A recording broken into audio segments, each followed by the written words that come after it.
নমস্কার, আমি মৌসুমী। শিলালিপিতে আপনাদের সবাইকে স্বাগত জানাই। শোনাচ্ছিলাম সাহিত্যিক আশুতোষ মুখোপাধ্যায়ের আনন্দরূপ। আজ আমি উপন্যাসের অন্তিম পর্ব পাঠ করব। গল্প পাঠ ভালো লাগলে শেষে একটা লাইক দিয়ে যেতে ভুলবেন না। এখনও যারা আমার চ্যানেলটা সাবস্ক্রাইব করেননি তাদের সকলের কাছে আমার অনুরোধ, প্লিজ আমার চ্যানেলটা সাবস্ক্রাইব করে নেবেন। পাশে যে বেল নোটিফিকেশনটা আছে সেটা অবশ্যই প্রেস করে দেবেন। চলুন শুরু করি আজকের পাঠ। সব কাজে মন দিয়েছে আনন্দরূপ।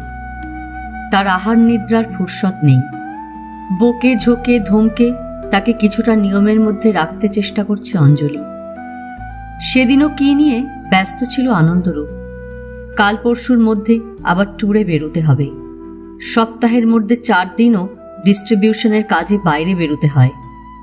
অঞ্জলি এসে গোমরা মুখে সামনে বসল। আনন্দ প্রথমে ভাবল তার এত খাটুনি দেখেই মুখ ভার, কিন্তু ঘড়ির দিকে চোখ পড়তে অবাক। 10টা বেজে গেছে। আজ ব্যাংকে গেলে না?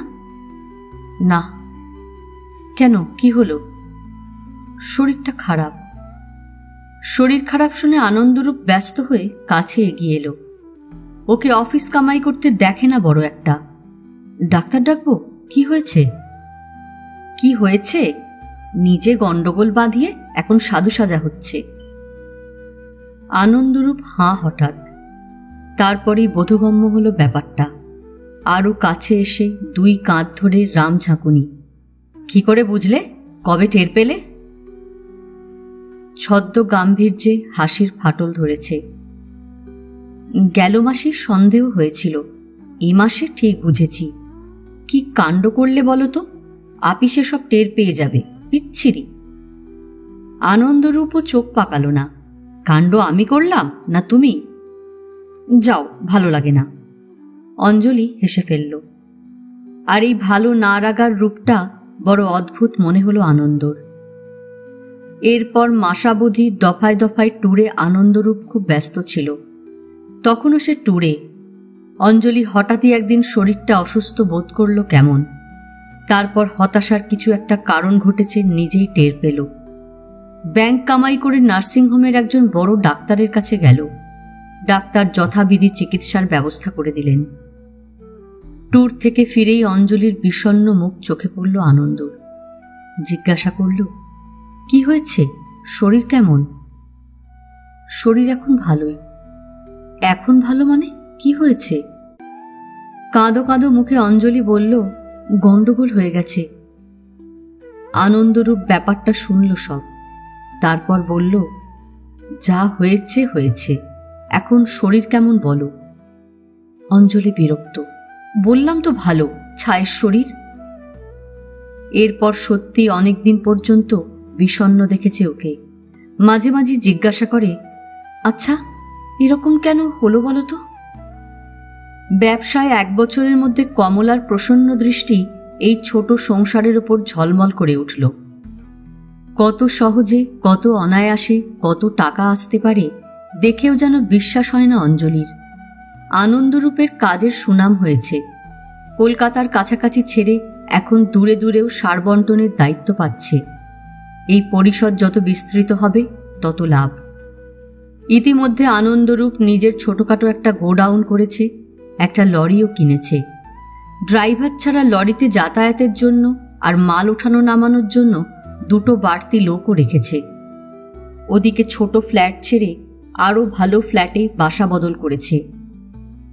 পরের বছর নিজস্ব নতুন গাড়ি হলো। ব্যাংকে মোটা মোটা অঙ্কের টাকা জমা পড়তে লাগলো।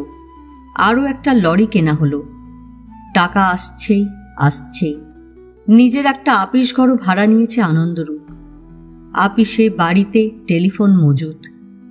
কিন্তু মুশকিল দাঁড়ালো, একলা আর পেরে ওঠে না। ট্যুর, অফিস ম্যানেজমেন্ট, সরকারের দপ্তর ছোটাছুটি সব একার দ্বারা হবার নয়। আর 4-5 জন লোক রাখা হয়েছে, কিন্তু ডান হাতের মতো একজন বিশ্বস্ত মানুষ দরকার। অঞ্জলি বলল, এবার তুমি দীপুকে ডাকো, ওকে নিয়ে নাও। একটা স্মৃতির ক্ষতর ওপর নাড়াচাড়া পড়ল। দীপু এলে দেখা সাক্ষাৎ কথাবার্তা সবই হয়, কিন্তু আগের সেই সম্পর্কটা ভিতরে ভিতরে অনেকটাই ঢিলে হয়ে গেছিল। দীপু এখন 100-3 টাকা মাইনের একটা চাকরি করে। আনন্দ আশা করেছিল মুখ ফুটে সেই আশার ইচ্ছেটা প্রকাশ করবে, কিন্তু করেনি। অঞ্জলি বলার পর উদারতা দেখানোর ঝোঁকটাই বড় হলো। বলল, চলো আজই দেখি কি করে। দীপু গম্ভীর মুখে বলল, আনন্দাঞ্জলির মধ্যে আমি কেন? অঞ্জলি বলল, তোমার জন্যই আনন্দাঞ্জলি, তাই তুমি। কিন্তু রূপদা তো সেই রাগ আমার ব্যাপারে অন্তত ভোলেনি মনে হয়। ভেতরটা কেমন ধরফর করে উঠল আনন্দ। একটা দুর্বল সত্যের ওপর ঘা বসিয়েছে যেন। জোরের সঙ্গে বলল, না ভুললে আমি সেধে এলাম কেন রে গাধা? রূপদাকে তুই কেমন ভালোবাসিস এতদিন চুপচাপ তাই দেখছিলাম। দীপু হেসেই জবাব দিল, সেটা দেখতে এতদিন লাগলো? আমি আশা করেছিলাম তোদের বিয়ের রাতেই দেখতে পাবো। আবারও অস্বস্তি বোধ করেছে আনন্দ। অঞ্জলি শাসালো তাকে, বড় দেমাক হয়েছে তোমার না? কালই তুমি সব ছেড়ে ছুড়ে আনন্দাঞ্জলির সঙ্গে এসে লাগবে কি না? না, হাসি মুখেই মাথা নাড়ল। এবারে একটা বুদ্ধিমানের মতো কাজ করল আনন্দরূপ। ভাইয়ের অভিমান বুকে লেগেছে। হাত দুটো জোর করে বলল, আচ্ছা, আমারই দোষ হয়েছে, তোর কাছে ক্ষমা চাচ্ছি, হলো? এরপর আর আপত্তি টিকল না। মাসে আপাতত 750 টাকা মাইনে আর আনন্দাঞ্জলির মালিকানার 2 আনা অংশ লেখাপড়া করে নেওয়া হবে স্থির হল। অংশের মালিক হবার ব্যাপারে দীপু আপত্তি করেছিল, কিন্তু সে আপত্তি টেকেনি। সেই রাতে আবার শিপ্রানন্দীর কথা মনে পড়েছে আনন্দর। নিরিবিলি অবকাশে মাঝে মাঝে মনে পড়ে, বিশেষ করে সুদিনের মুখ দেখার পর। কিন্তু সেটা সঙ্গোপনে। শিপ্রা ডাক্তারি পাশ করেছে সে খবর রাখে, কিন্তু তারপর আর কিছুই জানে না, জানতে ইচ্ছা করে। অঞ্জলিরও মেজাজ প্রসন্ন সেই রাতে। আর মন ভালো থাকলেই সেই পুরনো দিনের খেদটা উকিঝুঁকি দেয়। ভাবনাও হয় তখন একটু। হঠাৎ বুকের কাছে সরে এসে জিজ্ঞাসা করল, আচ্ছা, আর হচ্ছে না কেন বলো তো? আনন্দরূপ বিষম চমকে উঠল কেন যেন। প্রশ্নটাই হঠাৎ বুঝে উঠল না। অঞ্জলিও অবাক একটু। চমকে উঠলে কেন? কি ভাবছিলে? না, দীপুর কথা। কি হচ্ছে না? আমি জানি না, তুমি একটা যাচ্ছে তাই। আনন্দ বুঝল, হেসে বলল, খুব ব্যস্ত হয়ে পড়েছ নাকি? না তো কি, একজন ডাক্তার দেখাতে হবে, তুমি তো সময় পাও না। মিটিমিটি হেসে আনন্দ আলো নিভিয়ে দিয়েছে। আর অতনু সান্নিধ্যে মানুষটার সেই রাতের আবেগটুকু বেশি উষ্ণমুখর মনে হয়েছে অঞ্জলির। টাকা আসছেই আসছেই। টাকা বর্ষণের বহর দেখে দীপু নিজেই হকচকিয়ে গেছিল গোড়ায় গোড়ায়। ইতিমধ্যে আবার উত্তরবঙ্গের কয়েকটা জায়গার দায়িত্বও হাতে এসে গেল। 2 ভাইয়ে মিলে ছোটাছুটি করে কুল পায় না। কাজে লাগার 3 মাসের মধ্যে আনন্দ পুরো 1000 টাকাই মাইনে করে দিল তার। 2 আনার শেয়ার তো আছেই। এবার ফার্মের নামে আর একটা নতুন গাড়ি কেনা হলো। সেই গাড়ি দীপুর হেফাজতে থাকল। কিন্তু জীবনের এই অঙ্কে আবার এক প্রচণ্ড ঝড়ের সংকেত দেখা দিতে পারে কেউ জানত না। শিয়ালদা স্টেশন থেকে মধ্য কলকাতার রাস্তা ধরে নিজের গাড়িতে আসছিল আনন্দরূপ। হঠাৎ ভীষণ চমকে উঠল। ট্রাম স্টপে শিপ্রানন্দী দাঁড়িয়ে, হাতে ছোট্ট একটা ব্যাগ। ট্রামের অথবা ট্যাক্সির অপেক্ষায় আছে। এ গাড়ি আনন্দ এখন নিজেই ড্রাইভ করছে। নিজের ড্রাইভার দীপুকে দিয়েছে। বুকের তলায় অদ্ভুত একটা আলোড়ন অনুভব করল আনন্দরূপ। গাড়িটা পাশে এনে দাঁড় করালো। ঝকমকে গাড়িতে তাকে দেখে শিপ্রানন্দীও হকচকিয়ে গেল। পাশের দরজা খুলে দিয়ে আনন্দরূপ শান্ত মুখে ডাকল, এসো। আশপাশের লোকেরা দেখছে। কি করবে ভেবে না পেয়ে উঠেই পড়ল। পাশে বসল। গাড়ি স্টার্ট বন্ধ করেনি আনন্দ। গাড়ি চলল আবার। কোথায় যাবে? চেম্বারে, মানে ওয়েলিংটনের দিকে। তুমি এদিকে কোত্থেকে? সহজ সুরেই কথা বলল শিপ্রানন্দী। মুখ ফিরিয়ে আনন্দ একবার দেখল শুধু, জবাব দিল না। শিপ্রানন্দী হাসছে মৃদু মৃদু। চট করে কথা বলে কেউই নীরবতা ভঙ্গ করল না। ওয়েলিংটনের কাছাকাছি এসে একটা বড় বাড়ির দিকে আঙুল তুলে দেখালো শিপ্রা। ওই বাড়ির 3 তলার একটা ঘরে তার চেম্বার। বাড়ির পাশে গাড়ি থামাতে শিপ্রা নামল। তারপর উৎসুক নেত্রে তাকালো। আসবে? তোমার অসুবিধে হবে না? 2-4 জন পেশেন্ট আসে কি না আসে, আমি কি সেই ডাক্তার নাকি? তোমার অসুবিধে না হলে এসো। গাড়ির কাঁচ তুলে লক করে আনন্দরূপ নেমে পড়ল। বাড়িতে ঢুকে পাশাপাশি সিঁড়ি ভেঙে উঠতে লাগল। শিপ্রার আগের মতোই বলিষ্ঠ সুঠাম পদক্ষেপ। কাঁধে কাঁধে ছোঁয়া লাগলো 2-1 বার। আনন্দরূপ আড়ষ্ট বোধ করতে লাগলো কেমন। একটা বড় ঘরকে পার্টিশন করে 2 ভাগ করে নেওয়া হয়েছে। সামনের দিকে রোগিণীদের বসার জায়গা, পিছনের দিকে ডাক্তারের। একজন বেয়ারা আছে, সে জানলা দরজা খুলে দিয়ে গেল। ভিতরের চেম্বারে নিজের আসনে বসল শিপ্রা। বসো, চা খাবে? খেতে পারি। বেল বাজালো। বেয়ারাকে 2 পেয়ালা চা আনতে বলল। তারপর হাসি মুখে চেয়ে রইল একটু। তোমার চেহারায় চেকনাই আরো বেড়েছে। বিয়ে করেছ মনে হচ্ছে। আনন্দরূপ মাথা নাড়ল। করেছে। সেই অঞ্জলি ঘোষ এখন অঞ্জলি মিত্র হয়েছেন বোধহয়। আনন্দরূপ মাথা নাড়ল। তাই। খুব ভালো, হাসল শিপ্রা। অবস্থা ফেরালে কি করে? ব্যবসা? হ্যাঁ। কি ব্যবসা? বলল কি ব্যবসা।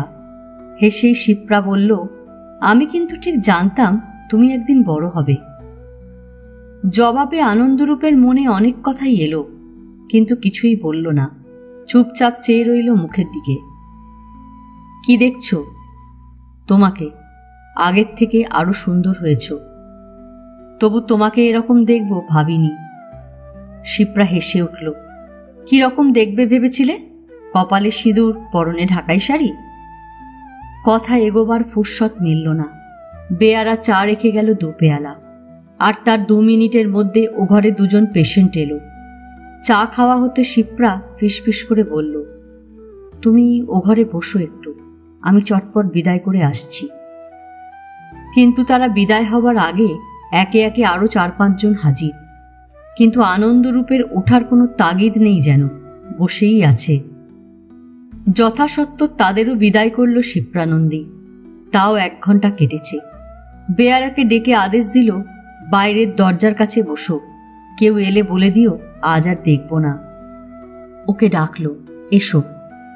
আনন্দরূপ আবার ভিতরে এসে বসল। প্র্যাকটিস নেই বলছিলে? বেশ তো আছে দেখছি। শিপ্রা হৃষ্ট মুখে জবাব দিল, দরকারের তুলনায় কিছুই না। আনন্দরূপ বলল, ঠিক বুঝলাম না। বারে, আমি কি এখানেই বসে থাকবো নাকি? বাইরের ডিগ্রি আনতে হবে না? এখন যত পারছি কেবল টাকা জমিয়ে যাচ্ছি। খানিক চুপ করে থেকে আনন্দরূপ বলল, কোনো শুভার্থী জন যদি টাকাটা আগেই দেয়, নেবে? শিপ্রা হাসছে। পাল্টা প্রশ্ন করল, তুমি কি বলো, নেওয়া যায়? তক্ষুনি প্রসঙ্গ বদলালো। তোমার বউয়ের গল্প করো শুনি। গল্প করার কিছু নেই, তার সবই ভালো। সেটা কম কথা নাকি? আমার মতো মানুষের সেটাই মুশকিলের কথা। এবারে শিপ্রানন্দী চুপচাপ চেয়ে বসে রইল তার দিকে। আনন্দর মনে হলো ওর বুকের তলায়ও একটা যন্ত্রণা ওঠানামা করছে, আর সেটা এতক্ষণে টের পাচ্ছে। উঠবে? একটা উদ্গত অনুভূতি ভিতরে ঠেলে দিয়ে শিপ্রা হাসল আবার। উঠব, কিন্তু আমি তো তোমার উল্টো দিকে। হাসল আনন্দ। বলল, বরাবরই তাই। উঠে দাঁড়ালো। চলো, পৌঁছে দিচ্ছি। অসুবিধে হবে? অসুবিধে আবার কি? We are very much adult now, তাই না? তাছাড়া জ্যাঠার বাড়িতে তো থাকি না। বাবা রিটায়ার করেই মারা গেছেন। দাদা আর ভাই দুটোকে নিয়ে মায়ের সঙ্গে আলাদা বাড়িতে আছি। আনন্দরূপ তাকে বাড়ি পৌঁছে দিল। শিপ্রা নেমে বলল, বাড়িতে আসতেও বাধা নেই, আসবে? আজ থাক, কিন্তু আবার দেখা হতে বাধা আছে? মাথা দুলিয়ে হাসি মুখে শিপ্রা বলল, নেই। আনন্দরূপ আপিসের ঠিকানার একটা কার্ড তার হাতে দিল, আর টেলিফোন নাম্বারও জেনে নিল। তারপর গাড়ি হাঁকিয়ে চলে গেল। শিপ্রানন্দী তারপরেও নিশ্চল দাঁড়িয়ে থাকলো খানিক। ব্যাক মিরারে আনন্দরূপ তাও লক্ষ্য করল। বাড়িতে ফিরতেই অঞ্জলি জিজ্ঞাসা করল, কোথায় ছিলে এতক্ষণ? আপিসেও তো টেলিফোন করে পাইনি। প্রাণপণে চেষ্টা করেও আনন্দরূপ সত্যি কথাটা বলতে পারল না। কাজের কি আর শেষ আছে? জামার বোতাম খুলতে খুলতে পাশ কাটাতে চেষ্টা করল। কোথায় কোথায় যে ঘোরো ঠিক নেই।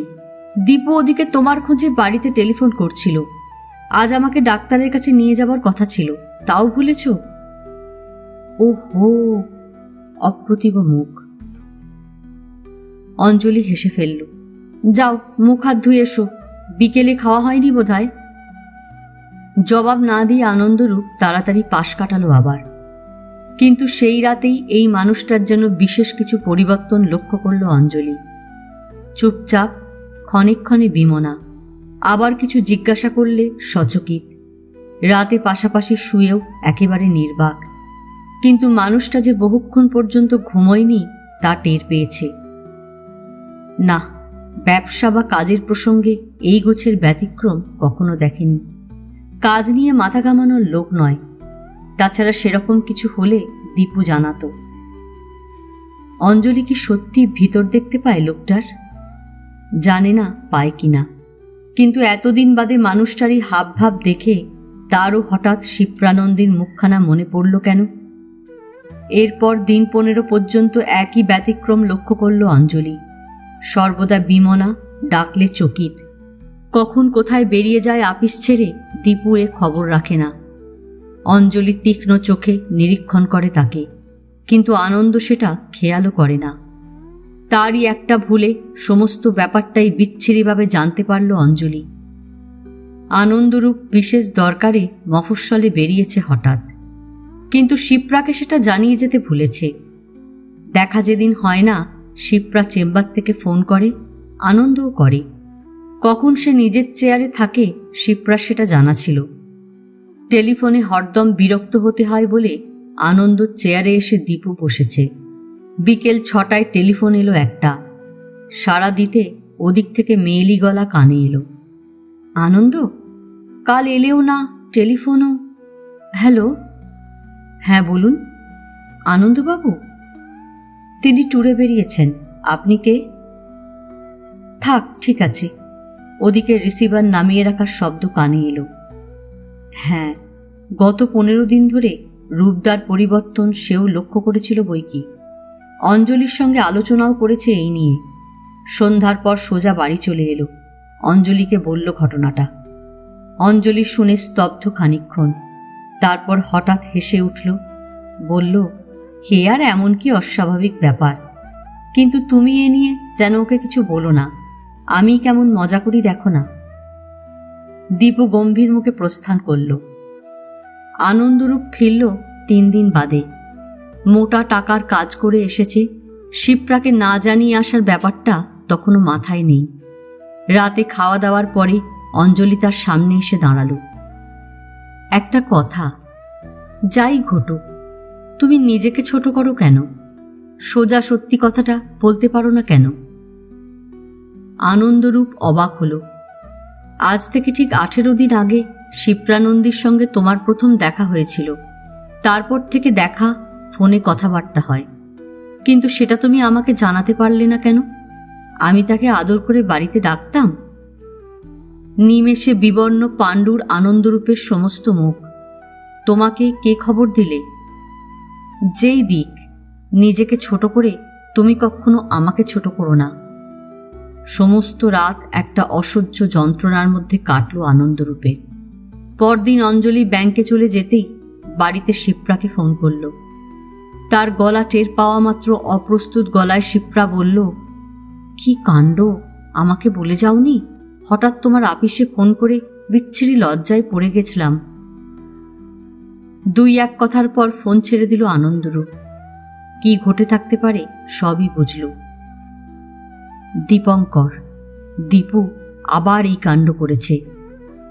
শরীরের রক্ত টকবক করে ফুটছে আনন্দর, কিন্তু আপিসে দীপুকে ঘরে ডেকে একটি কথাও বলতে পারল না। বেলা শেষে দীপুই ঘরে এলো। সামনে চেয়ার টেনে বসল। দেখল একটু, 2 আনা শেয়ারের এগ্রিমেন্ট ছিঁড়ে ফেললেই হলো। আর চেষ্টা করলে বেঁচে থাকার মতো কাজও একটা জোগাড় হয়ে যাবেই। চেষ্টা করব? আনন্দ অগ্নিদৃষ্টিতে তাকালো তার দিকে। তোকে আমি বলেছি কিছু? শুকনো মুখ থেকে অঞ্জলির হাসি পেয়েছে কেমন। শেষে বলেছে, তুমি মুখখানা অমন করে আছো কেন? গোপন না করলে আমি একটা কথাও বলতাম না। শিপ্রা আজও কেন বিয়ে করেনি আমি বুঝতে পারি। তোমার মতো মানুষকে ভালোবাসলে এত সহজে ভোলা যায় না, তাও জানি। আমি কাউকে দোষ দিই না। তোমার মন খারাপ করবার দরকার নেই, বুঝলে? ওই কালো চোখের গভীরেই যেন তখনকার মতো আশ্রয় পেয়ে বাঁচল আনন্দরূপ। দীপঙ্করের মতে অঞ্জলি এখানেই সবথেকে বড় ভুলটা করেছে। সব দিক বজায় রেখে সে উদার হতে চেয়েছে। তার মতে ভুলের ফসল উদারতায় পড়ে না। আনন্দকে নিয়ে অঞ্জলি নিজে এরপর শিপ্রানন্দীর বাড়ি গেছে। জোরজার করে তাকেও এ বাড়িতে টেনে এনেছে। তার উদারতায় আনন্দ মুগ্ধ, খুশি। দীপই শুধু তার অগোচরে অঞ্জলিকে বলেছে, ভুল হচ্ছে, ভুল করছিস। একদিকে যেমন অঢেল টাকা আসছে, কর্মপরিসর বাড়ছে, সমস্ত উত্তরবঙ্গ প্রায় তাদের দখলে এসে গেছে। আপিস 4 গুণ বড় হয়েছে, লরির সংখ্যা 10-এ দাঁড়িয়েছে।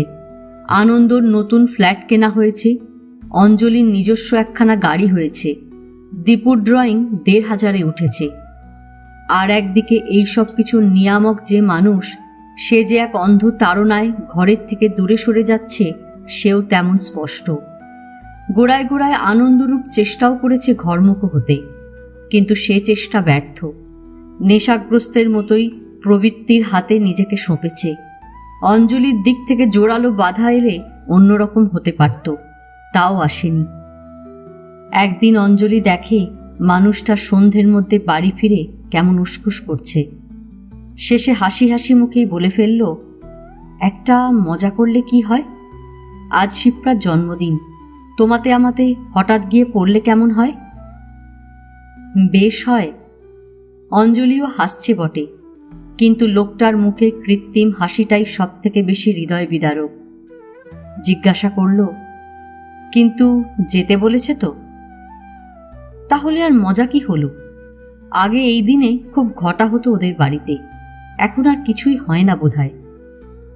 খুব দামি একটা পাথর বসানো হার কিনে নিয়ে আনন্দর সঙ্গে অঞ্জলি হাসি মুখেই গেছে, হইচই করে এসেছে। কিন্তু তার ভেতর কতটা পুড়েছে একমাত্র সে ছাড়া আর কেউ জানে না। এর 2 মাসের মধ্যে অঞ্জলির বিয়ের দিন। এই দিনেও ঘটা হয় খুব, কিন্তু এবারে আর অঞ্জলি দিনটা মনে করিয়ে দিল না আনন্দকে। নিজে থেকে মনে পড়ে কিনা লক্ষ্য রাখছে, পড়ল না।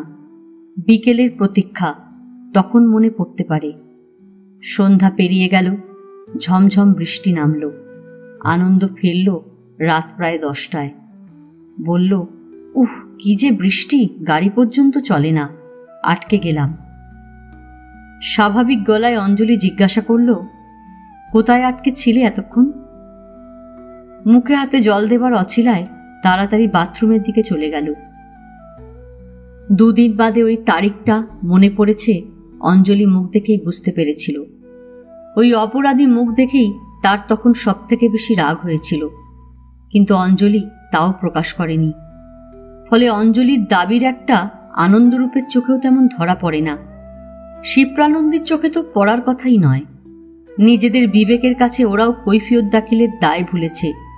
ধরে নিতে শুরু করেছে অঞ্জলি তার চাকরি নিয়ে, টাকা, গাড়ি, বাড়ি নিয়ে আর এমন এক মানুষের স্ত্রী হতে পেরেই সন্তুষ্ট।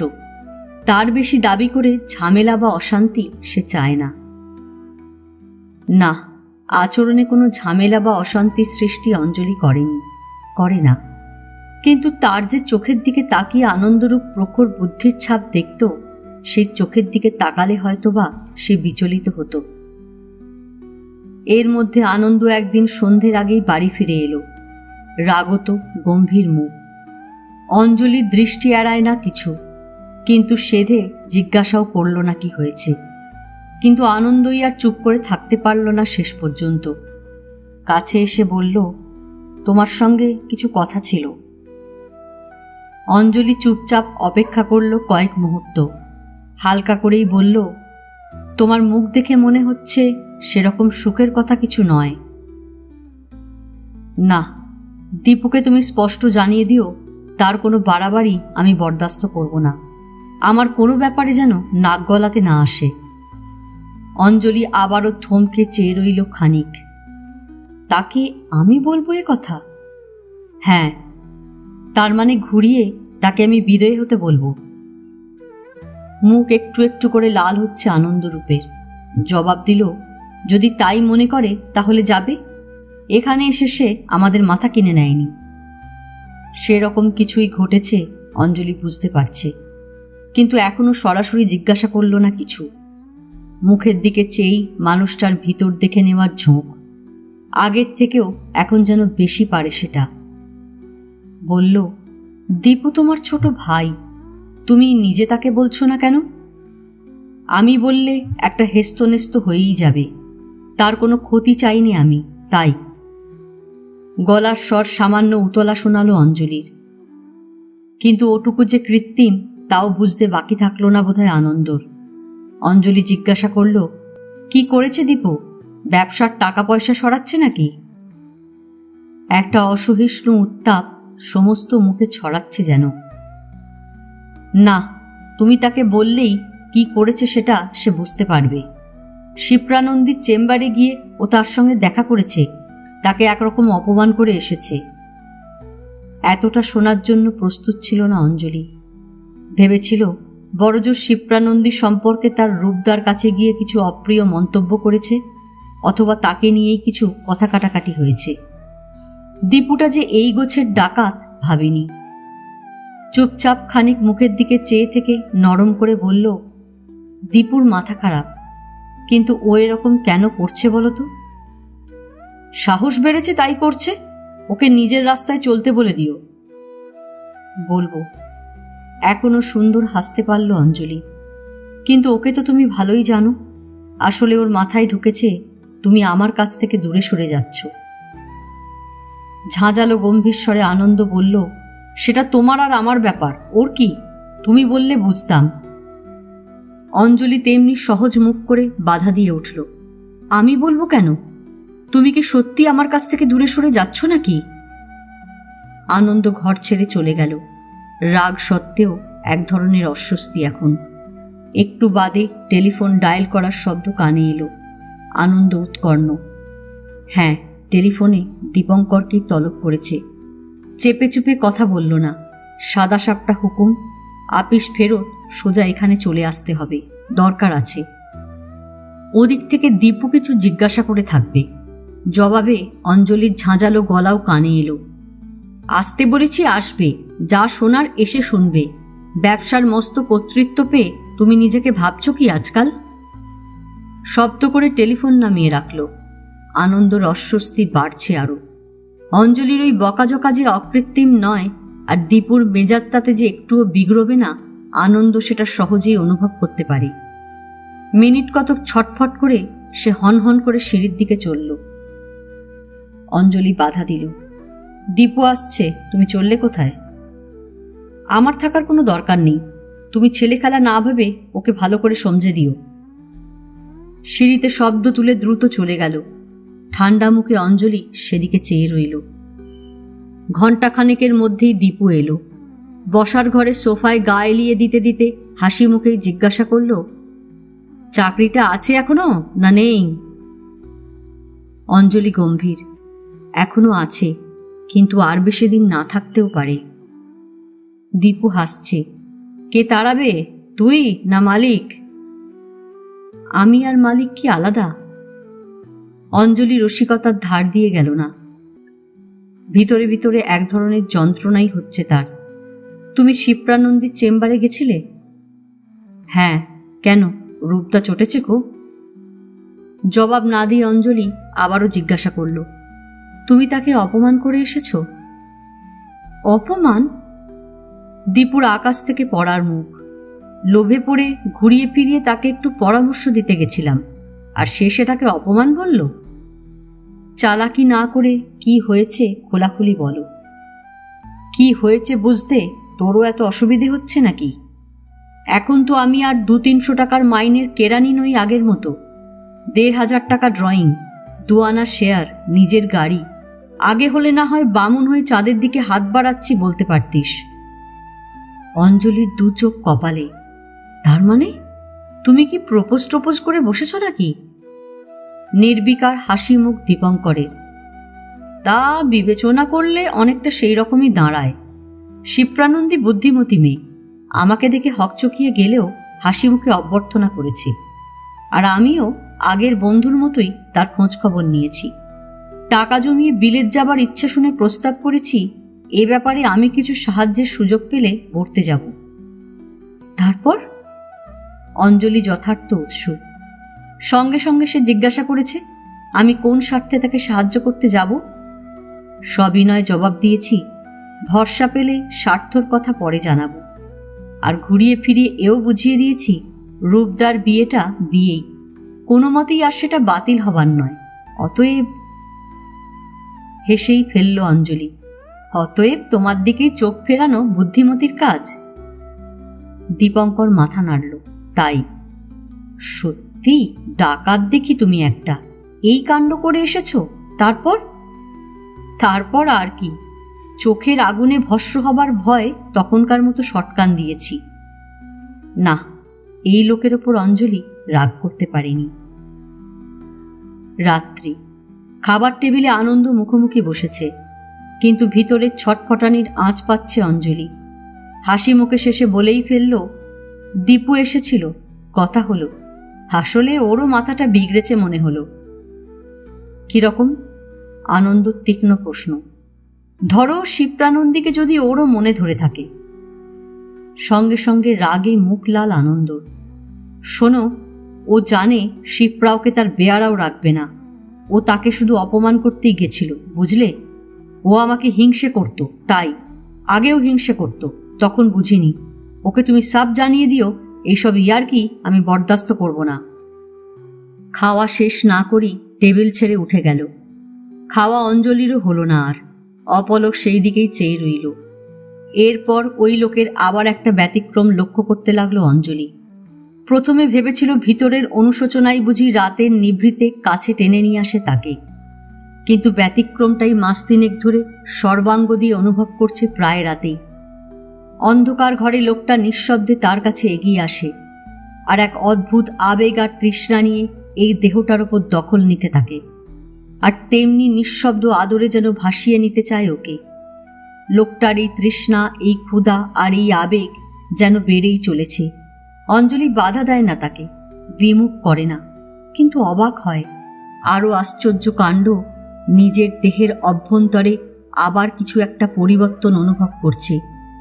2য় মাস কেটে যেতে আবার কিছু সম্ভাবনার সূচনা সম্পর্কে নিঃসংশয় সে, কিন্তু এ খবরও আনন্দকে বলল না।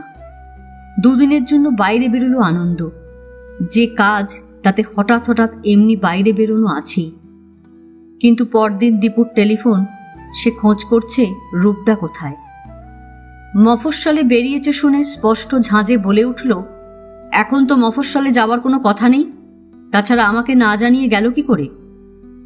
অঞ্জলি নিঃশব্দে টেলিফোন রেখে দিল। ঘণ্টা 3 বাদে শিপ্রানন্দীর চেম্বারে টেলিফোন করল। বেয়ারা টেলিফোন ধরে জানালো, ডাক্তার মিস নন্দী কলকাতায় নেই। পরশু বিকেলের আগে তাকে চেম্বারে পাওয়া যাবে না। অঞ্জলি আবার টেলিফোনে হাসি মুখেই দীপুকে জানালো সংবাদটা। সে রাগের চোটে টেলিফোন আছড়ে রেখে দিল। রাগ তার সব থেকে বেশি অঞ্জলির ওপরেই।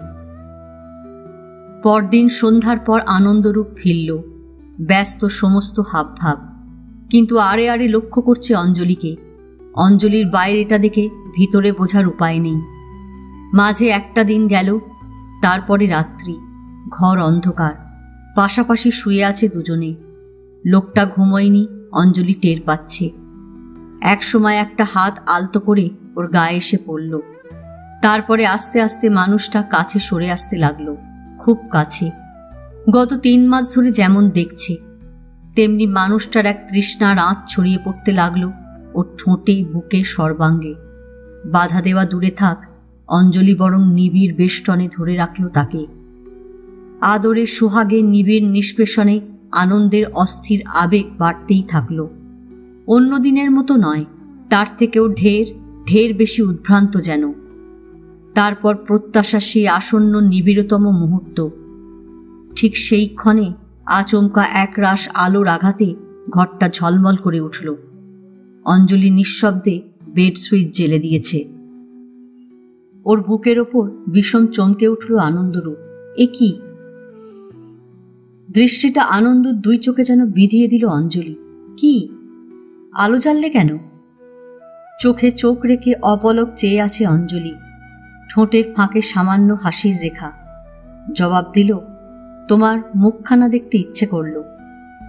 বুদ্ধিদীপ্ত ওই দুটো চকচকে চোখের আলো আনন্দরূপের সমস্ত মুখখানা নিমেষের মধ্যে একেবারে পুড়িয়ে অঙ্গার করে দিল যেন। রক্তশূন্য বিবর্ণ পাংশু মুখ। একটি কথাও না বলে কালো মুখের গভীর কালো দুই চোখের তারার বিদ্যুৎ ছটায় অঞ্জলি বুঝিয়ে দিয়েছে, অন্ধকার ঘরে এই মত্ত অভিসারের কল্পনার রমণীটি কে সেটা সে জানে। ও জানে তার কল্পনার রমণী অঞ্জলি নয়, সে আর একজন। মুখের দিকে তাকাতে পারল না আনন্দরূপ। বেত্রাহতের মতো শয্যার আর একদিকে সরে গেল। তার পরের কটা দিনও আনন্দরূপ ওর মুখের দিকে তাকাতে পারেনি। দুজনের একটা কথাও বিনিময় হয়নি। অঞ্জলি নির্লিপ্ত শান্ত, আপিসে গেছে, নিজের জায়গায় শুয়েছে। ওই লোক শয্যার একেবারে ওধারে। তারপরে সেই একটা দিন বাপের বাড়ি থেকে কি উপলক্ষে বোনেরা নেমন্তন্ন করতে এসেছিল। নেমন্তন্ন রাতে। অঞ্জলি কদিনের মধ্যে এই প্রথম কথা বলল। জিজ্ঞাসা করল, যাবে? আনন্দরূপ মাথা নাড়ল, যেতে পারে। কখন যাবে? আপিস থেকে সোজা? হ্যাঁ, আমার একটু রাত হবে হয়তো, তুমি আগে চলে যেও। অঞ্জলি বোনেদের বলল, ঠিক আছে।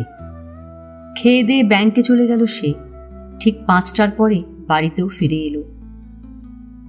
আনন্দরূপ শ্বশুর বাড়িতে এসে হাজির হলো যখন, তখন রাত 9টা। তাকে একলা দেখে সেখানে সকলে অবাক। অঞ্জলি কোথায়? আনন্দরূপ আরও অবাক। আসেনি? না তো। দীপু বাড়িতে টেলিফোন এনেছে। অঞ্জলির বোনেরা বলল, দিদির দেরি দেখে আমরা 2বার টেলিফোন করেছি, কেউ ধরল না। আমরা ভাবলাম তোমার সঙ্গে বেরিয়েছে কোথাও, তাই দেরি। আনন্দ বাড়িতে টেলিফোন করল, কেউ ধরল না। টেলিফোন বেজেই গেল। সোজা এসে গাড়িতে উঠল। দীপু জিজ্ঞাসা করল, আমি আসব? কি এক অনাগত ত্রাসের ছায়া পড়েছে মনে। দীপু গেলে অঞ্জলিকে আনা সহজ হবে ভেবে বলল, আয়। বাড়ি দোতলা, সিঁড়ির মুখে চাকরটা বসে। সে জানালো, দিদিমণির ঘরের দরজা বিকেল থেকে বন্ধ, বোধহয় ঘুমোচ্ছেন।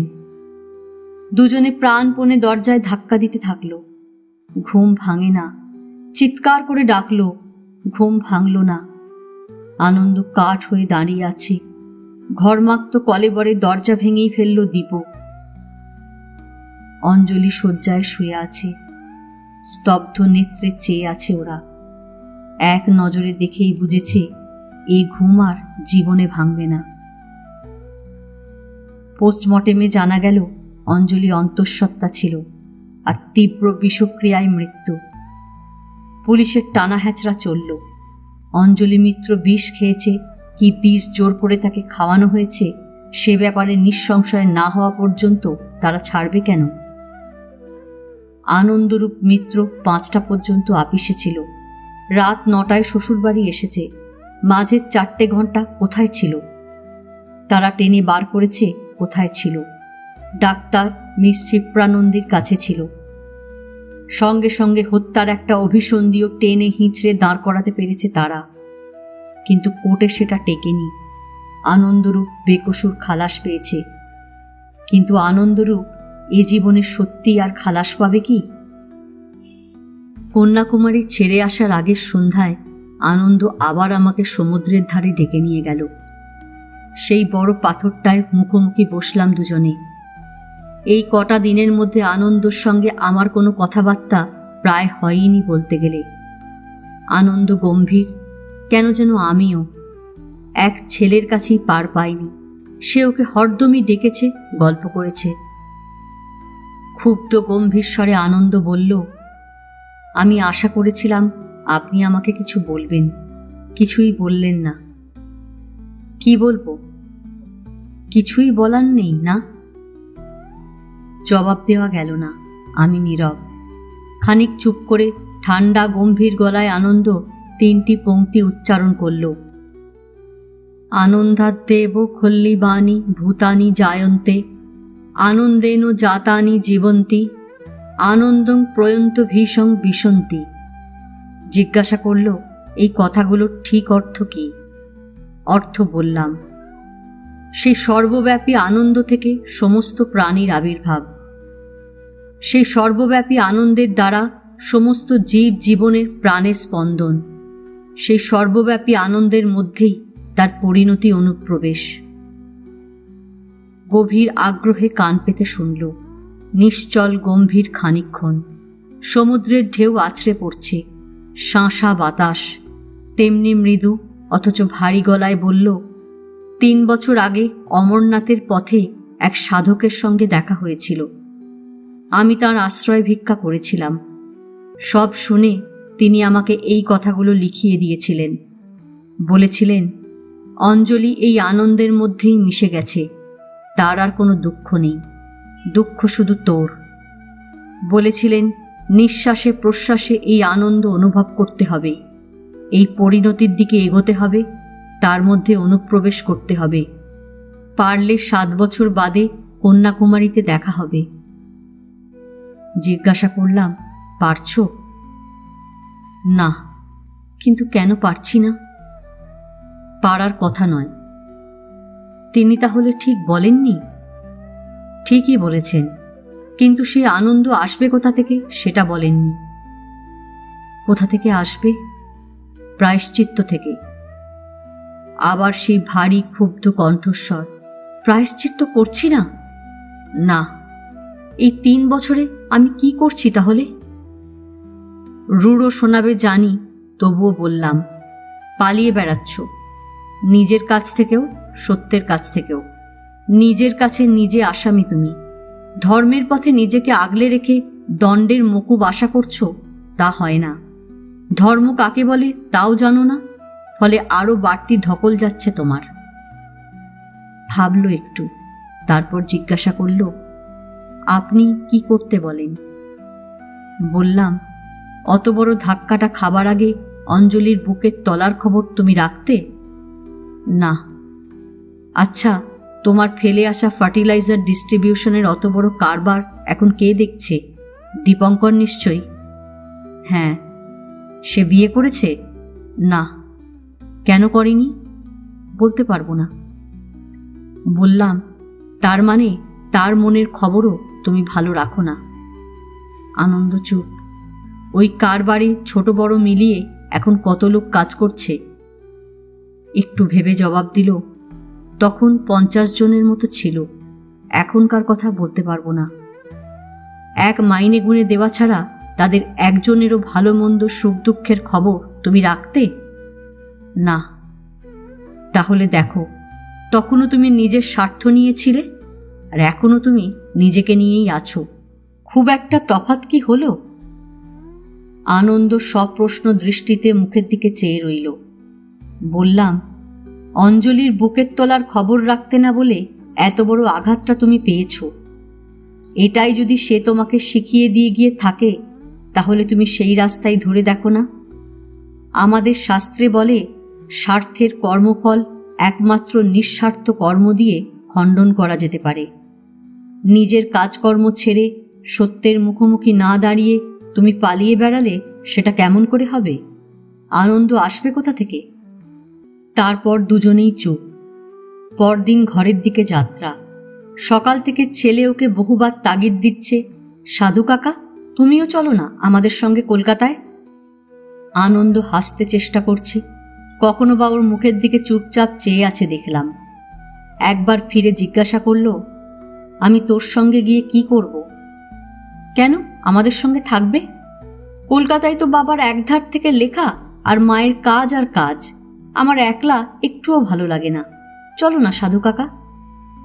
আনন্দ চুপচাপ খানিক চেয়ে রইল ওর দিকে, তারপর অন্যদিকে দৃষ্টি ফেরালো। আমার মনে হলো ও হঠাৎ বিমনা হয়ে ভাবছে কিছু। যাবার সময় আনন্দ ছেলেটার দিকে তাকাতেই পারল না। ছেলেরও চোখে জল আসছে বলেই হাসি দিয়ে সেটা ঢাকতে চেষ্টা করল, আর ডাকলো, ও সাধু কাকা, আমার দিকে তাকাও। কলকাতায় আসার পর দিনের চাকা আবার একইভাবে ঘুরে যাচ্ছিল। 15 দিনের দেখা এই একজন লোকের জন্য ছেলেটা ভিতরে ভিতরে কাঁদে বুঝতে পারি। স্ত্রী বলছে, বাইরে থেকে এবার ঘুরে আসার পরে ছেলেটা যেন আরও একটু কাহিল হয়েছে। আশায় আশায় বলেছে, ওর নাম করে আনন্দকে লেখো না একটা চিঠি, যদি এসে পড়ে। হ্যাঁ না কিছুই বলিনি। প্রায় মাসখানেক বাদে লেখা নিয়ে বসেছিলাম। স্ত্রী খবর দিল, চকচকে একটা গাড়ি থেকে নেমে কে যেন তোমার খোঁজ করছে, ওপরে নিয়ে আসতে বলেছি হরিকে। নিচে নামার ধকল পোহাতেই ইচ্ছে করে না বলে লোকজন যারা আসে এ ঘরেই নিয়ে আসা হয়। আমারও অপরিচিত মুখ। ঘরে ঢুকে লোকটি আমাকে দেখল, তারপর ঝুঁকে প্রণাম করতে গেল। আমি বাধা দিয়ে বসতে বললাম। লোকটি বলল, আপনি সপরিবারে কন্যাকুমারী গেছিলেন, সেখানে আনন্দরূপ মিত্রর সঙ্গে আপনার পরিচয় হয়েছিল। আমি তার খুড়তুতো ভাই। আমি সানন্দে বলে উঠলাম, তুমি তাহলে দীপঙ্কর, দীপু? বাহ, আমাদের কথা আনন্দ তোমাকে লিখেছে বুঝি? হ্যাঁ, অনেক কথাই লিখেছে, আরও বেশি লিখেছে খোকার কথা। রূপদার এরকম চিঠি পাবো আশাই করিনি, তাই আপনাদের একবার দেখতে ইচ্ছে হলো। হেসে বললাম, খুব ভালো, দেখো। ওগো শুনছ? ডাক শুনে স্ত্রী ঘরে এলো। আমি পরিচয় দিলাম, এ আনন্দর ভাই দীপঙ্কর, দীপু। আনন্দ আমাদের কথা ওকে লিখেছে, ও তাই আমাদের দেখতে চলে এসেছে। দীপঙ্কর হেসেই বলল, আমিও আপনাদের পরিচিত দেখছি। ছেলেকেও কিন্তু একটু দেখব, দেখে রূপদাকে লিখব। এই লোকটিকেও দেখে ভালো লাগলো বেশ। পুষ চেয়ার ঠেলে স্ত্রী ছেলেকে ঘরে নিয়ে এলো। ঘরে ঢুকেই ও জিজ্ঞাসা করল, সাধু কাকা কই? সাধু কাকা আসছে না কেন? ছেলেকে দেখে সকলের মতো এও একটু ধাক্কা খেয়েছে। কথা শুনে হেসে জবাব দিল, তুমি তাকে আসতে লেখো না কেন? তুমি লিখলে সাধু কাকা ঠিক চলে আসবে, দেখো, লিখবে? ছেলে হাসি হাসি মুখে আমার দিকে তাকালো, আর এই তাকানোর অর্থটা স্ত্রী ফাঁস করে দিল। বলল, এসে অবধি তো কতবার লিখতে চেয়েছে, লিখতে না দিলে লিখবে কি করে? ঈষৎ বিস্ময়ে দীপঙ্কর আমার দিকে তাকালো। চা জল খাবারের পর্বের পর ওকে একা পেলাম। দীপঙ্কর সাগ্রহে জিজ্ঞাসা করল, কেমন দেখলেন রূপদাকে? খুব ভালো না, কিন্তু আমার তো এ চিঠি পেয়ে ভালো মনে হচ্ছে। 5-10 লাইনের মধ্যেও আপনার প্রতি এত শ্রদ্ধা দেখলাম যে আমার মনে হচ্ছিল আপনি লিখলে চলেও আসতে পারে, সেই জন্যই আরো ছুটে এসেছি। ঘাড় ফিরিয়ে দেখলাম স্ত্রী দরজার কাছে দাঁড়িয়ে সাগ্রহে শুনছে। জিজ্ঞাসা করলাম, তুমি তাকে খুব তাড়াতাড়ি আনতে চাও বুঝি? একটু ইতস্তত করেও বলল, আপনি তো সবই জানেন মনে হচ্ছে। সেই অঘটনের পর আমি রূপদার ওপর সবথেকে বেশি ক্ষেপে গেছিলাম, কিন্তু 3 মাসের মধ্যে তাকে প্রায় উন্মাদের মতো হয়ে যেতে দেখে আমার চোখে জল এসে গেছিল। আরও আশ্চর্য, সব ছেড়ে ছুড়ে রূপদা হঠাৎ চলে যেতে আমার কেবলই মনে হতো অঞ্জলি যেন কাঁদো কাঁদো মুখে এদিক ওদিক থেকে আমার দিকে চেয়ে আছে। এমন হলো যে আমি চমকে চমকে উঠতাম। ও যেন আশা করেছিল আমি রূপদাকে ধরে রাখব। এখন আমার থেকে বেশি রূপদাকে বোধহয় কেউ চায় না। হঠাৎ জিজ্ঞাসা করলাম, আচ্ছা দীপু, তুমি বিয়ে করনি কেন? হেসে ফেলল, বলল, রূপদাকে নিয়ে আসুন, তারপর বিয়ে করব। মনের দিক থেকে ওদের ঝামেলা এত বেশি পোহাতে হতো যে নিজের বিয়ের কথা ভাবতাম না। আবার জিজ্ঞাসা করলাম, শিপ্রানন্দী এখন কোথায়? একটু থেমে বলল, সেই মেয়ের ওপরেও আমার প্রচণ্ড রাগ ছিল দাদা, কিন্তু সব কিছুর পর সেও কেমন যেন হয়ে গেল। মাঝে মাঝে রূপদার ফ্ল্যাটে এসে চুপচাপ বসে থাকত। ঘর বন্ধ, ঘরে ঢুকতে পারত না। সিঁড়ির সামনের বারান্দায় বসে থাকত। আমার রাগ দেখেও ফ্যাল ফ্যাল করে চেয়ে থাকত, আর মাঝে মাঝে ঠোঁট দুটো থরথর করে কাঁপত। মাস 6 বাদে শুনলাম বিলেত চলে গেছে। তারপর থেকে আর খবর জানি না। আপনা থেকেই একটা বড় নিঃশ্বাস পড়ল। বললাম, দীপু, আমি ইচ্ছা করে চিঠি লিখিনি বা ছেলেকে লিখতে দিইনি। যে কারণে হোক আমি অপ্রত্যাশিত কিছু দেখার আশা নিয়ে বসে আছি। স্ত্রী ওদিক থেকে বলে উঠল, তোমার সবেতে বেশি বেশি, একটা চিঠি লিখতে দোষ কি? আবার একটা মাস যেতে না যেতে স্ত্রী বিস্ময়ে আনন্দে আকাশ থেকে পড়ল একেবারে। ঘরে বসেছিলাম, সিঁড়িতে কে উঠে আসছে, গলায় কার একটা মিষ্টি গুনগুন স্তোত্র। আনন্দাদ্দেব খল্লিবানি ভূতানি জায়ন্তে, আনন্দেন যাত্তানি জীবন্তি, আনন্দং প্রয়ন্ত ভীষং বিশন্তি।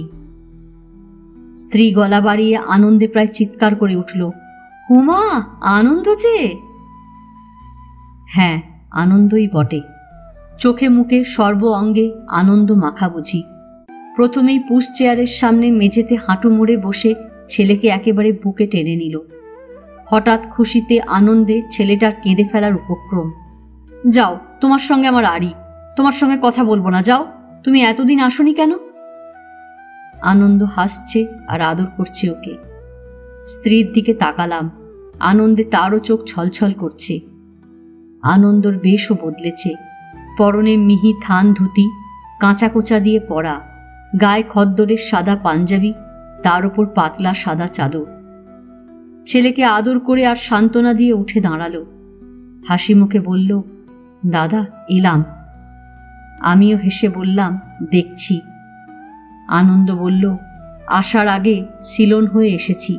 আপনার অনুরাধা খুব ভালো আছে, বিয়ে করেছে, আর ওর ঠাকুমা বুড়ি কি খুশি। আমি হেসে বললাম, আমার অনুরাধা না তোমার? দীক্ষা তো তুমিই দিয়েছিলে। হাসি মাখা সকোপ দৃষ্টিটা আনন্দ আমার দিক থেকে স্ত্রীর দিকে ফেরালো। এমন সাংঘাতিক লোক নিয়ে আপনি ঘর করেন কি করে বৌদি?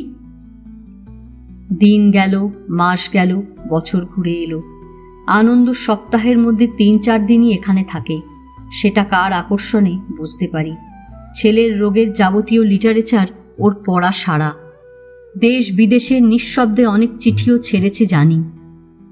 কাজের মধ্যে, অঢেল প্রাচুর্যের মধ্যে দিনে দিনে আমরা যেন সত্যিকারের এক সন্ন্যাসীর মুক্তি দেখছি। আনন্দর খাওয়া কমেছে, ভূমি শয্যায় শয়ন এখন। শুধু তার মুখের হাসি বেড়েই চলেছে। দীপুর মুখে শুনি, রূপদার জন্য আপিসের সমস্ত লোক পাগল এখন। 3 দিন না দেখলে সব অস্থির হয়ে ওঠে। 3 দিন ছেড়ে 10-20 দিনও না দেখার কারণও মাঝে মধ্যে ঘটছে। কোথায় দুর্ভিক্ষের খবর বেরোলো, আনন্দ নিপাত্তা হঠাৎ। কোথায় বন্যাগ্রাসের খবর বেরোলো কাগজে, আনন্দরও খোঁজ নেই হঠাৎ। আসামে দাঙ্গার খবর কানে আসার পরেও যে 12 দিনের জন্য নিখোঁজ হয়ে যাবে ভাবিনি। আমার ভয় ধরেছে, এবার না নাগাল্যান্ডের অশান্তি ঘোচাতে ছোটে। যেমন নিঃশব্দে নিখোঁজ হয়, তেমনি আড়ম্বরেই ফেরে আবার। আনন্দাদ্দেব খল্লিমানি ভূতানি জায়ন্ত, আনন্দেন জাতানি জীবন্তি, আনন্দং প্রয়ন্ত ভীষং বিশন্তি। চরণকটির এক অদ্ভুত সুর করতে করতে হাসি মুখে সিঁড়ি দিয়ে উঠে আসে। আপিসের কাজ সেরে এলেও, বাইরে থেকে 7 দিন বাদে ফিরে এলেও শুনে শুনে এমন হয়েছে যে ছেলে ওর আগেই সুর করে বলতে শুরু করে দেয়, আনন্দাদ্দেব খল্লিমানি ভূতানি জায়ন্তে। আনন্দ হাহা শব্দে হেসে ওঠে, সাবাস সাবাস। এবার কিন্তু একটি অকল্পিত ধাক্কা খাওয়ার দিন এলো আমাদের। হ্যাঁ, সব থেকে বেশি আমাদের বোধহয়। পরপর 2 দিন আনন্দ দেখা না পেয়ে দীপুকে টেলিফোন করে জানলাম আনন্দ কলকাতায় নেই। দার্জিলিংয়ের দিকে প্রচণ্ড ধস নামা আর অঘটনের খবর কানে আসতে সেদিকেই গেছে বলে দীপুর ধারণা। যেখানেই যায় আনন্দ বেশ কয়েক হাজার টাকা আর চেক বই তার সঙ্গে নিয়ে যায়। এবারেও তার ব্যতিক্রম হয়নি। আনন্দাদ্দেব খল্লিমানি করতে করতে আবার একদিন সিঁড়ি দিয়ে না ওঠা পর্যন্ত প্রতীক্ষা। কিছু জিজ্ঞাসা করলে হেসে বলবে, সর্বত্রই ফার্টিলাইজার ডিস্ট্রিবিউশন করা দরকার দাদা, সার না হলে সব অসার। এর বেশি আর কিছু বলবে না। কিন্তু এবার এসে নিপাত্তা হবার পরেই এদিকে একটু ব্যতিক্রম হয়েছে। ছেলেটা বেশ জ্বরে পড়েছে, আর সেই সঙ্গে সাধু কাকার জন্য অস্থির হয়ে পড়েছে। এবারে জ্বরের ফলে অন্যদিকের ক্ষতিটা যেন একটু বেশি মনে হচ্ছে। 9 দিনের দিন আনন্দ ফিরল। আনন্দাদেব খল্লিমানি ভূতানি জায়ন্তে শুনেও ভিতর থেকে কেউ সাড়া দিল না দেখে ভাবল অভিমান হয়েছে। ঘরে পা দিয়েই মুখের হাসি মিলিয়ে গেল। ছেলের জ্বর তখন কমের দিকে অবশ্য, কিন্তু একেবারে ছাড়েনি। নীরব ব্যস্ততায় প্রথমে হাত দিয়ে ওর বুক, কপাল আর গায়ের তাপ পরীক্ষা করল। একটু স্পর্শেই ছেলেটা সত্যি কেঁদে ফেলল। না না, তোমার সঙ্গে আমি আর কথা বলবো না। তুমি খালি খালি আমাকে ছেড়ে চলে যাও। তুমি আমাকে একটুও ভালোবাসো না। আর 3-4 দিন যেতে মোটামুটি সুস্থ হলো, কিন্তু আগের মতো পুশ চেয়ারে বসতে পারছে না, কষ্ট হয়। এ কদিনের মধ্যে আনন্দ আর বাড়ি থেকে নড়েনি। আর বেরুবে না এমন একটা জোরালো কথা দেবার পর দুজনের ভাব হয়েছে। কিন্তু ছেলে বিশ্বাস করে না। কথার খেলাপ অনেকবার হয়ে গেছে, তবু কথা পেয়ে ভাব না করে উপায় কি। রাত্রিতে দুজনের কথাবার্তা কানে আসছে। অদূরে বসা রমা ছুঁচসুতো নিয়ে কি একটা সেলাই করছে। আমি একটা মাসিক পত্র উল্টাচ্ছি। আচ্ছা সাধু কাকা, আমার কোমরটা কেমন বেঁকে গেছে দেখেছ? এখন আর ভালো করে বসতেও পারি না। দেখেছি। ঘন হয়ে বসে আনন্দ ওর পিঠে হাত বুলিয়ে দিচ্ছে। এরকম হলে আমি কি করে ভালো হব বলো তো সাধু কাকা? ভালো তো একটুও হচ্ছি না। গম্ভীর অথচ প্রায় আর্তস্বরে আনন্দ ফিরে জিজ্ঞাসা করল, কেন হচ্ছিস না বাবা? কি করে হব? যে আমাকে ভালো করবে সে তো আসছেই না। আচ্ছা সাধু কাকা, সে কি বুঝতে পারছে না আমার কত কষ্ট? সে কোথায় আছে? আনন্দ প্রায় ফিসফিস গলা। কি জানি, আছে তো কোথাও নিশ্চয়। তা না হলে আর ভালো হব কি করে? আমি নিঃশব্দে স্ত্রীর দিকে তাকালাম, রমা আমার দিকে। তারপর আনন্দর দিকে চেয়ে দেখি সে একখানা পাথরের কঠিন মূর্তির মতো বসে আছে। তার দিকে চেয়ে ছেলেটা পর্যন্ত অবাক একটু। হেসে উঠল। ধ্যান করছো নাকি সাধু কাকা? আনন্দাদেব খল্লিমানি। আরো বেশি হেসে উঠল। 2 দিন বাদেই আবার নিখোঁজ হঠাৎ। আশ্চর্য, 1 দিন বাদে এবারে দীপুই টেলিফোন করে তার রূপদা কোথায় গেল খোঁজ করছে। আমার ভিতরে কি যেন একটা অনাগত আশঙ্কা। 4 দিন উদ্গ্রীব প্রতীক্ষায় কাটল। ছেলে বারবার ঘোষণা করছে এবারে আর সাধু কাকার সঙ্গে ভাব করবেই না। 5 দিনের দিন আমার নামে ডাকে একটা খাম এলো। অপরিচিত হাতের লেখায় আমার নাম ঠিকানা, কিন্তু সেই চিঠি হাতে নিয়েই আমার বুকের ভিতর কেমন যেন করে উঠল। রমাও লক্ষ্য করেছে। আমি পাশের ঘরে আসতে সেও এগিয়ে এলো। খাম খুললাম। শ্রীচরণেশু দাদা, আসার আগে আপনাকে বা বৌদিকে প্রণাম করে আসা হলো না, কিন্তু প্রণাম করতে গেলে আর আশাই হতো না, তাই দূর থেকে প্রণাম। আপনার বিশ্বাস আমাদের অগোচরে এমন আত্মিক শক্তি আমাদের দেশেই আছে যিনি ওই ছেলেকে ভালো করে দিতে পারেন। আমি জানি না আছে কিনা, বিশ্বাস করতে ইচ্ছে করছে আছে। তাই এবার আপনার অন্বেষণের ভার আমি নিলাম। যদি কোনোদিন সেই শক্তির সন্ধান পাই তাহলেই ফিরব। আপনি আশীর্বাদ করবেন। আনন্দ। চোখে ঝাপসা দেখছি। রমা গভীর আশঙ্কায় হাত থেকে চিঠিটা টেনে নিল। আরও ঝাপসা দেখছি চোখে। দেখছি গভীর অরণ্যে, উত্তুঙ্গ পাহাড়ে, ঊষর মরুভূমিতে এক মানুষ চলেছে আর চলেছে। তার কণ্ঠস্বর পাহাড়ে, অরণ্যে, মরুপ্রান্তরে ভেসে বেড়াচ্ছে। আনন্দাদেব খল্লিবাণী ভূতানি জায়ন্তে, আনন্দেন জাতানি জীবন্তি, আনন্দং প্রয়ন্ত ভীষং বিশন্তি। রমা অস্ফুট আর্তনাদ করে উঠল। এ কি হলো? আমি নির্বাক। 2 গাল বেয়ে নিঃশব্দে ধারা নেমেছে রমার। অনেকক্ষণ বাদে আমি বললাম, কাঁদো কেন? তার থেকে ভাবো ওই শক্তির সন্ধান সে পাবে, নয়তো ওই শক্তি নিয়ে নিজেই সে ফিরে আসবে একদিন। স্ত্রীর কান্না ভেজা চোখে আশার আলো। ও ঘর থেকে ছেলে বলে উঠল, বুঝেছি, চিঠি এসেছে, আসুক গে, আর আমি তার সঙ্গে ভাব করছি না। দুজনে আমরা একসঙ্গে ছুটে গেলাম ওই ঘরে। এ উপন্যাস এখানেই শেষ। গল্প পাঠ ভালো লাগলে লাইক, শেয়ার, কমেন্টস করতে ভুলবেন না। আজকের মতো নমস্কার।